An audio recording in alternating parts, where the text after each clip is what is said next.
नमस्कार, मी doctor Sharada, Durvankur Ayurved and fertility centre मध्ये आपल्या सर्वांचं स्वागत आहे। आज आपण दुर्वांकूर विलेजला भेट दिलेली आहे। आज काही औषधी गोळा करायची होती मला आणि गर्भिणी प्राश पण बनवायचा होता, म्हणून आपण इथे आलेलो आहोत।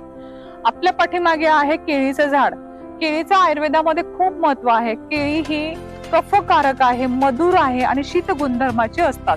त्याच्यामुळे ज्यांना वजन वाढवायचं आहे, ज्यांना वात कमी करायचा आहे, कारण यांनी कफकारक आहे म्हणजे कफ वाढतो, ज्यांना वात कमी करायचा आणि कफ वाढवायचा आहे, वजन वाढवायचं आहे, त्यांनी केळी रोज खावीत।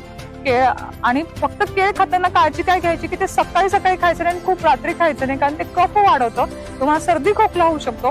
तर केळ खाताना हे दुपारच्या वेळेमध्ये खावं।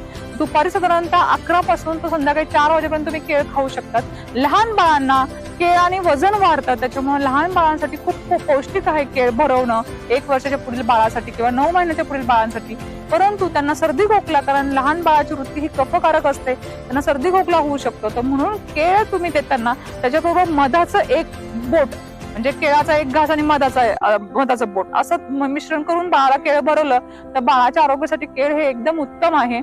केळामुळे जर आपण केळ खाल्लं तर आपल्याला मलावस्तंभाचा कॉन्स्टिपेशनचा त्रास होत नाही, कारण केळामध्ये एक घटक असे आहेत की ते फायबर आहेत आणि अ, ब, क, ड, ई सर्व प्रकारची जीवनसत्व केळामध्ये आहे, लोह आहे, कॅल्शियम आहे, खनिजे आहेत, त्यामुळं मलावस्तंभाची फायबर आहे, त्याच्यामुळे मलावस्तंभ होत नाही।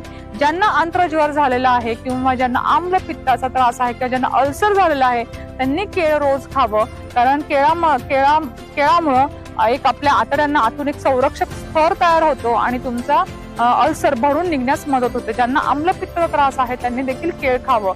ज्यांना वजन वाढवायचं आहे त्यांनी देखील केळ खाल्लं पाहिजे। केळामध्ये कॅल्शियम आहे, त्याच्यामुळे स्त्रियांना जर कॅल्शियमची कमतरता खूप असते, लोहाची कमतरता असते, केळामध्ये लोह आणि कॅल्शियम दोन्ही असल्यामुळे केळाचा समावेश आपल्या जेवणामध्ये करावा। दुपारी 11 ते 4 मध्ये जरूर तुम्ही केळ खा।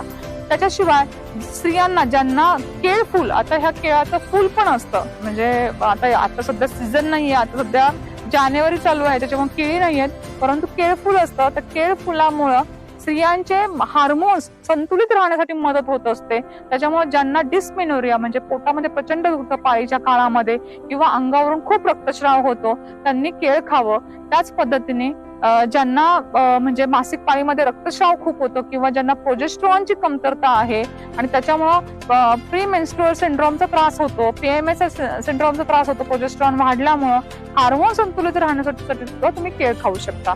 असं हे केळ बहुगुणी आहे आणि त्याचा आपल्या आहारामध्ये जरूर वापर करावा।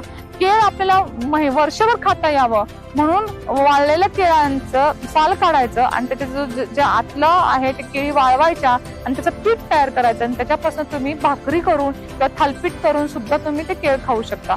अशा पद्धतीने हे केळ कसं खावं, कधी खावं आणि कधी खाऊ नये याची माहिती माझ्या आहारवेद या पुस्तकामध्ये मी डिटेलमध्ये दिलेली आहे। तुम्ही 8793 400 400 या नंबरला फोन करून हे पुस्तक तुम्ही घरच्या घरी ऑर्डर करू शकतात आणि अधिक माहितीपूर्ण असे व्हिडिओज आमचे बघण्यासाठी आपल्या दुर्वांकूर आयुर्वेदचं YouTube चॅनल जरूर सबस्क्राईब करा।